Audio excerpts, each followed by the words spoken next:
Welcome back to Your Breakthrough.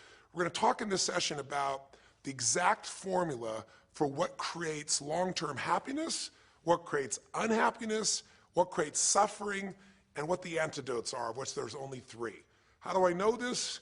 I've had the privilege of being with 4 million people now from 100 countries around the world in live seminars, and I've seen everything you can imagine. I mean, from the most successful people in the world to the singularly most challenged people you could possibly imagine. I've dealt with people with multiple personality disorders, 52 different personalities, and how to put them back together. And I've dealt with people with no personality who have a much bigger problem. No matter what the diversity of people I've dealt with and the diversity you've seen in this show, the ultimate question I'm always asking is, how do I help people to break through? The question is, what are you breaking through to? In essence, all of us at some level, to feel alive, have to always feel like we're growing. When people ask me, what does it take to be happy, I always tell them one word: progress. Progress equals happiness. Even if you're not where you want to be yet, if you're on the road, if you're improving, if you're making progress, you're going to love it. You're going to feel alive. On the other hand, it doesn't matter how successful you are. If you stop growing, you start dying inside. Now, how does this relate to this session on breakthrough? Well, I'll say it's really simple. If you and I want to know what it takes to be happy, we have to understand what is our current blueprint of how our life's supposed to be. Now, what do I mean by blueprint? Well, we have a story in our head of how life's supposed to be. Some people's story is you work hard in school, you become really great, you're a nice person, you're a good person, and then you grow up and you take care of yourself and you find the ideal man and you fall in love and you have a white picket fence and you have 3 perfect children and you live happily ever after. Somebody else's story, the old story was, you work really hard in school, you excel in college, you go to work for a big corporation, and you move up through the ranks until you're the president or chairman of the company, and you become successful and respected throughout life. These are some old stories. Obviously, the stories that we hear today of what people's lives are supposed to be like are completely diverse. We no longer have these little archetypes, but one archetype still seems to remain. And that archetype is, in order for you to really feel like you're enough, many people believe they have to achieve an enormous amount. They may do it in different ways today. They may do it by building a company and taking it public when they're 27 or 25 years old, or they find and create a new technology, or they become a very special doctor. But we live in a culture in the West that teaches people that you're not enough unless you do something really special and unique, and we define special and unique in interesting ways. A school teacher is not special and unique. A mother who stays home with her children day and night, sculpting their minds, their bodies, their souls, and their future is not special. We live in a world today where we treat teachers like they're nobody and pay them accordingly, and we wonder why our children seem to have challenges in learning and growing or being engaged in school. When we spend thousands of dollars on some item like a computer, but what we look at overall, we invest in for the teacher and for that person who's the personal connection with them is so small. We live in a society where many women look down and say, well, you're just a housewife, you're just a mother. See, some of the pain we have in our society is not because there's one right or one wrong approach, but because we try to make everybody fit into some particular approach to life. Here's what's going to make you happy or make you unhappy in life. It's real simple. Let's do a quick test. If you're in a situation right now where you look at your life, I know there's an area of your life that you probably feel pretty darn good about. Even if you're not happy with your finances, I bet you feel damn good close to your kids. Or if you're not close to your kids, maybe you don't have any kids, maybe you feel really good about your career. If you're doing not so good in your career, maybe you got a really great body that you've trimmed down or strengthened up, or you really shaped yourself the way you want, muscularly, or in the way you look. Or if that's not happening, maybe you feel a really special connection with God, or really close to your mother or father or your family, whatever. Almost everybody has an area of their life they feel really good about if they're honest and if they're fair to themselves. What's an area of your life you really feel happy about? And I want you to think about it for a moment, truthfully. What's an area in your life today that if you wanted to be happy about it, you really could feel proud about it? You could feel like it's an area you're doing darn well in. And if you're really hard on yourself, there's still an area. What's an area? I want you to think of it right now. And I want you to think of that area, whether it's your body or your finances or your career or your intimate relationship or your relationship with your kids or your relationship with your creator, whatever it is. I want you to think about, why are you happy with that area of your life right now today? Why are you happy with that area of your life right now today? Really think about it. If you were in a seminar with me, I'd have you write this down. And if you can put me on hold here for a second, because I'd like to reveal to you what the formula is for happiness. And if I say there's a formula for happiness and here's what it is, you're going to go, yeah, sure, that's what he says. But if you put down the answer and we can see the formula is real without me telling you what it is, you get to look at your own life and say it matches. You're going to know this is right. So you could stop this right now if you want, put me on hold, and just write down what's an area of your life you're really, really happy about, you're really pleased with, or you could be if you wanted to focus on it. And why are you happy with that part of your life right now? Even if you're not happy with everything, what's the area you're happy with and why? Put me on hold right now, or if you're not going to do that, just think for a moment. Why? Specifically, be real. Why? Now, when I ask this, if you turn me back on now, if I ask this of an audience, I'll have people write this down for a few minutes, and I'll call on people, and I'll say, share with the person next to you first. What are you happy about, and why are you happy in that area? And be specific.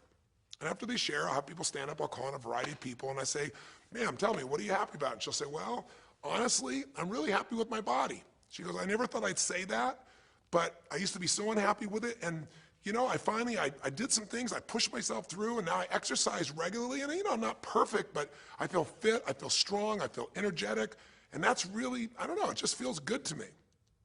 Now, I say to everybody, I'm now going to show you what the formula for happiness is, and it's real simple. I want to reveal it to you so you don't ever forget it.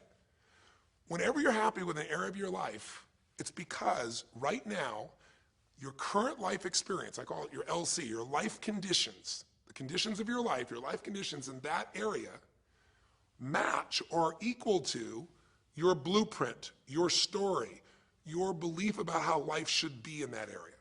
So this woman says to me, I'm really happy with my body because it's not perfect. Her blueprint is I don't need to be perfect, but it's so much better than it was. I'm fit and I'm strong and I have this energy. Her mental blueprint says I should be fit, strong, and have energy. I don't need to be perfect, but I should be that way. Well, when my life, my body matches how I think it should be, I feel good about my life. I'll ask somebody else. I'll say, you know, tell me an area you're happy with. Someone else will say, well, I'm really happy with my career. And why? Well, I'm doing better than I even thought I would be. I mean, I'm ahead of the schedule of where I hoped I'd be at this stage. I'm working at this level in this company, and I have these skills and this ability, and it's even better than I thought. Well, once again, listen, this person's happy with this area of their life because their current life conditions in the area called their career are even better than they expected they would be, better than their blueprint, better than their belief of how it should be. If it's really better, you tend to be over the moon. One woman would say, you know, I gotta tell you, I said, I'm the happiest I've ever been in my whole life. How come? She goes, because I have this man in my life and I'm in love with him and he loves me and I can be myself with him. And we have this incredible intimacy and this passion and we want to be with each other all the time and I never get bored with him. Well, what's her blueprint? You want to be with somebody that you can have total intimacy with, somebody who you love and loves you. Those are part of her rules, her beliefs of how it should be. She said, you know, it needs to be, I never want to be with anybody else. I want to be with them every moment. Her blueprint about how life should be and the way she lives, her relationship's even better than she hoped. When it's better than you hoped, you're going to be totally excited. So think about this then. What's an area you're not happy with? Let's see if we can find the formula for unhappiness. If the formula for happiness is to be able to meet your expectations or exceed them, that really makes you excited, but to be happy, you gotta at least meet it. It doesn't have to be perfect, but if you generally are meeting what you expect you want from your life in that area, you feel good. Life conditions match blueprint, feel good. So what makes you feel bad? What creates pain, stress, frustration? Real easy way to figure it out. Answer this question. What's an area of your life you're not happy with? I mean, be honest with yourself. And even if your life is great in all kinds of ways, I'm sure there's an area you'd like to improve. Anybody who's honest, if they're doing great in their career, very often they don't take care of their body so much. If they're really focused on their body, you know, very often they find themselves in a position where they're not spending enough time with their kids. Or if they're spending time with their kids, their intimate relationship's not doing so well. Because it's the nature of human beings to focus on areas they feel comfortable with and strong in and give those time. And the areas they don't feel so strong and they go, I don't have time for it. What they're really saying is I don't feel very competent in that area. So what's an area of your life that you are not as happy with? I mean, it's healthy, honestly, to look at areas and say, I don't like it, I want more. This whole concept of a breakthrough is about how do I close the gap between where I am right now and where I want to be. That's what we're here to do. It's like, here's where I want to be, here's where I am. It's healthy to see there's a gap. That makes me have this hunger, this drive to grow, to feel alive, to expand as a human being. So what's an area you're not pleased with? Is it your body? Is it your finances? Is it your career? Is it your spiritual life or lack thereof in terms of feeling connected in that area? Is it your kids? Right? What's the area? What's the area that's not where you want it to be? And then answer for a moment, why aren't you happy with that area of your life right now? Why specifically today are you not happy with that area of your life at this stage of your time of your life? Again, you can stop this and write it down. Might be useful for you. Or if you're going to keep it running, you can stop it and you'll turn it right back on and I'll kick into it. Do that now. Or if you kept it running, then just I'll give you what happens. I have people write this down and they don't like this exercise so much. Well, I don't like my body, or I don't like my finances, I don't like my career, I don't like the person I'm in a relationship with, I don't like myself the way I'm in relationships. Why? And they write it all down. Have people share back and forth. I call on people, and the lesson's pretty clear. I tell people in advance, here's the formula for unhappiness. I'll show you before you do anything else. When your life conditions, the way you're living your life today, does not match, it doesn't equal your blueprint, your story of how it's supposed to be, then you're going to have disappointment, frustration, or pain. If your life is way different than the way you think it's supposed to be, you can have enormous pain. If it's a little different, you might feel stressed. Make sense? So people stand up and they say, tell me, what's the area you're not happy with? And the person says, well, I'm really not happy with my finances. And I go, why? And they say, because I'm doing worse now than I was 5 years ago. I made mistakes in the market, and at this stage of my life, I should have this much money, and I don't have it, and I don't know how to change it, and it's making me crazy.